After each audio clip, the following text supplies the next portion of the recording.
আজকে আমার আলোচনার বিষয় বিয়ের পূর্বে পুরুষের কি কি পরীক্ষা করলে দাম্পত্য জীবনে সুখী হওয়া যায়।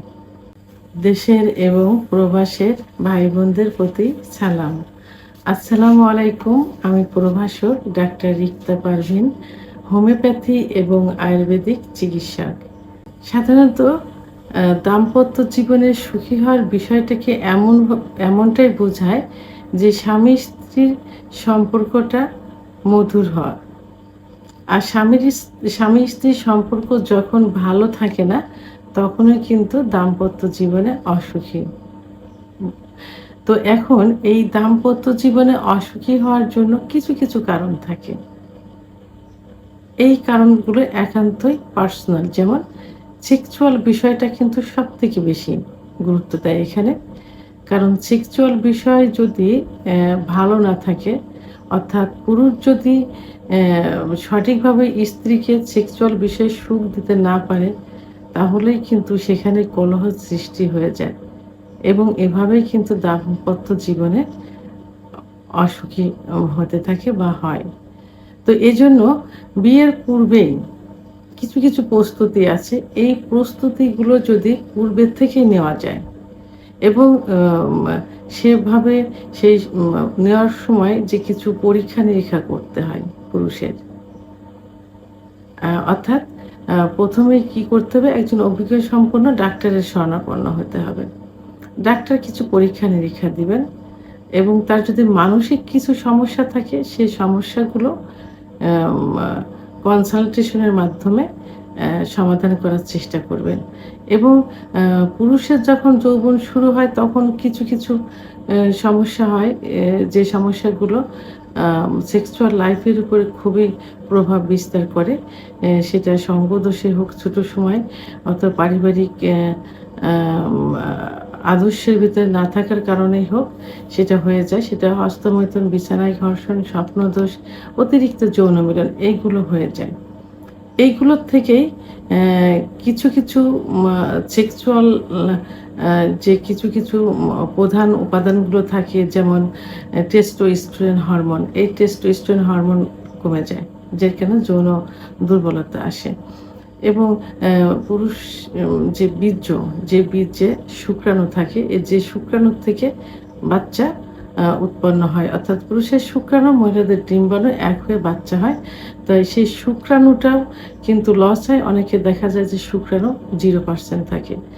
তো এটাই এই যে এই সমস্যাগুলো এবং কিছু যৌনবাহিত রোগ থাকে, এগুলো বিয়ের পূর্বেই ডাক্তারের শরণাপন্ন হলে ডাক্তার আ কিছু পরীক্ষা দিবেন। সেই পরীক্ষার মাধ্যমে নিশ্চিত হওয়া যাবে যে তার যৌন সমস্যা, বাচ্চা হওয়ার ক্ষমতা এইগুলো কতটুকু আছে। সেগুলো নির্ণয় করে যে যদি সঠিক চিকিৎসা দেওয়া যায়, তাহলে কিন্তু বিয়ের পূর্বে সে সুস্থ হয়ে বিয়ের পিঁড়িতে পা রাখতে পারে এবং তাহলে স্বামী-স্ত্রীর সম্পর্কটাও কিন্তু ভালো থাকবে। কারণ পূর্বেই সে সুস্থ হয়ে আসছে। তো এইজন্য ডাক্তারের কাছে গেলেই ডাক্তার যে পরীক্ষাগুলো দিবেন, সেগুলো প্রথমেই তাকে কি করতে হবে? বীর্য পরীক্ষা করতে হবে। অর্থাৎ সিমেন্স অ্যানালাইসিস। এই পরীক্ষাটা প্রথমে করতে হবে। এই পরীক্ষাটা করলে বোঝা যাবে যে তার বীর্যের ভিতরে শুক্রাণুর সংখ্যা কত % আছে। কম আছে, না ঠিক আছে, না 0% আছে। যদি 0% থাকে, তাহলে সেইভাবে আগে চিকিৎসা নিতে হবে। একমাত্র হোমিওপ্যাথি চিকিৎসার মাধ্যমেই কিন্তু শুক্রাণু 0% থাকলে সেটা উত্তোলন করা সম্ভব। যদি কম থাকে, খুব দ্রুতই কিন্তু বৃদ্ধি পেয়ে যায়। তো এজন্য আগে শুক্রাণু সিমেন্সটা পরীক্ষা করতে হবে। সিমেন্স পরীক্ষা করে কনফার্ম হতে হবে যে তার বাচ্চা হওয়ার ক্ষমতা কতটুকু আছে। দ্বিতীয় যেটি, সেটা হলো যে তাকে টেস্টোস্টেরন হরমোন পরীক্ষা করতে দিবেন। অনেকের এই যে বলে যে তার সহবাসের ইচ্ছা হয় না, উত্থান হয় না বা উত্থান অর্থাৎ দাঁড়ায় না, বা দাঁড়ালেও সহবাসে অল্প সময়ে বীর্যপাত হয়ে যায়, লিঙ্গের খর্বতা চলে আসছে, আগামোটা, গোড়া চিকন। এই অভিযোগগুলো বিয়ের পরেই সাধারণত ধরা পড়ে। অর্থাৎ বিয়ের পূর্বে এগুলো কোনো কিছু মনে করে না। তো এই টেস্টোস্টেরন পরীক্ষা করলে যদি টেস্টোস্টেরনের পরিমাণ কম থাকে, তাহলে যৌন অক্ষমতা আসবে। কারণ একটা গাড়ি যেমন চলে ইঞ্জিনের মাধ্যমে এবং গাড়িটা কিছুদিন ব্যবহার করলে কিছুদিন পরে যেয়ে কিন্তু ইঞ্জিন সার্ভিসিং করতে হয়। পরে মাঝে, মাঝেই কিন্তু করতে হয়। ঠিক পুরুষের সেক্সুয়াল লাইফে টেস্টোস্টেরন হরমোনটা কিন্তু ইঞ্জিনের মতো। এই টেস্টোস্টেরন হরমোন যদি কম থাকে তাহলে যৌন অক্ষমতা চলে আসে। আর এর ভিতরেই যৌন অক্ষমতার ভিতরেই ইচ্ছা না হওয়া, উত্থান না হওয়া, সময় না পাওয়া। এজন্য টেস্টোস্টেরন হরমোনটা পরীক্ষা করতে হবে। যদি কম থাকে তাহলে চিকিৎসা দিয়ে এটা বৃদ্ধি করতে হবে। আরেকটা হচ্ছে প্রোল্যাক্টিন হরমোন। পুরুষের যদি প্রোল্যাক্টিন হরমোন বেড়ে যায় তাহলে কিন্তু যৌন অক্ষমতা ও মানে খুব দ্রুতই চলে আসে এবং সেটা প্রবল আকার ধারণ করে। এজন্য প্রোল্যাক্টিন হরমোনটা পরীক্ষা করতে হবে। পরীক্ষা করে রেজাল্ট বেশি হলে সেভাবে চিকিৎসার মাধ্যমে তার নির্দিষ্ট মাত্রায় আনতে হবে। এরপরে অবশ্যই রক্তের গ্রুপটা পরীক্ষা করতে হবে। অনেকে বলে যে স্বামী-স্ত্রীর রক্তের গ্রুপ এক হলে ক্ষতি। আসলে এইটা না। স্বামী-স্ত্রীর রক্তের গ্রুপ এক হলে যদি সন্তান জন্ম নেওয়ার সময় মায়ের এবং সন্তানের রক্তের গ্রুপ এক এবং কিন্তু নেগেটিভ পজিটিভ হয়, সেখানে কিন্তু ক্ষতি হয়। তো এইজন্য রক্তের গ্রুপটা পরীক্ষা করে সেভাবে আ মা বিয়েতে স্বামী-স্ত্রীর গ্রুপ এক আছে কিনা সেটা নির্ণয় করে বিয়েতে পা দিতে হবে।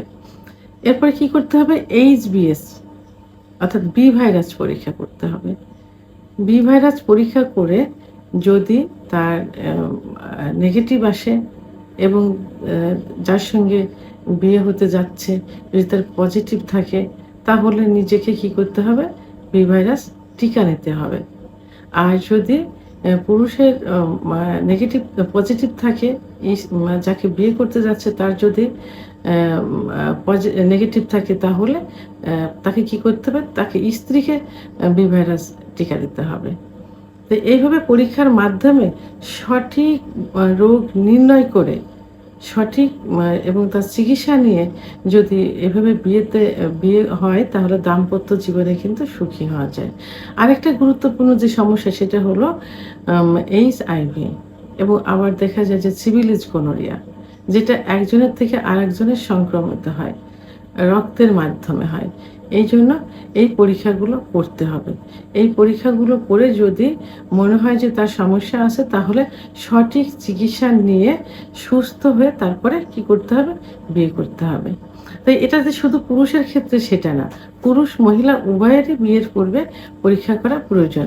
তো আমি আজকে শুধু পুরুষদের বিষয়টি নিয়ে আলোচনা করলাম। নেক্সট টাইমে মহিলাদের বিষয় নিয়েও আলোচনা করব। এখন এই পরীক্ষাগুলো করে সঠিক মা মানে রোগ নির্ণয় করে এবং তার সমাধানের মাধ্যমে যদি বিয়ে করা যায় তাহলে দাম্পত্য জীবনে সুখী হওয়া যায়। কারণ সমস্যার সমাধান আগেই করে আসছে। সাধারণত বিয়ের পরেই এই সমস্যাগুলো ধরা পড়ে। আর তখনই চিকিৎসা নিতে যায়, স্ত্রীর সঙ্গে গন্ডগোল হয়। অনেক, অনেক সমস্যা হয়। দাম্পত্য জীবনে অসুখী হয়। এইজন্য দাম্পত্য জীবনে সুখী হওয়ার জন্য এই পরীক্ষাগুলো খুবই গুরুত্বপূর্ণ। ভিডিওটি সম্পর্কে যদি কোনো মতামত থেকে থাকে অবশ্যই কমেন্টসের মাধ্যমে জানাবেন। আর ভিডিওটি ভালো লাগলে লাইক, কমেন্ট, সাবস্ক্রাইব করে আমার সঙ্গে থাকুন। আল্লাহ হাফেজ।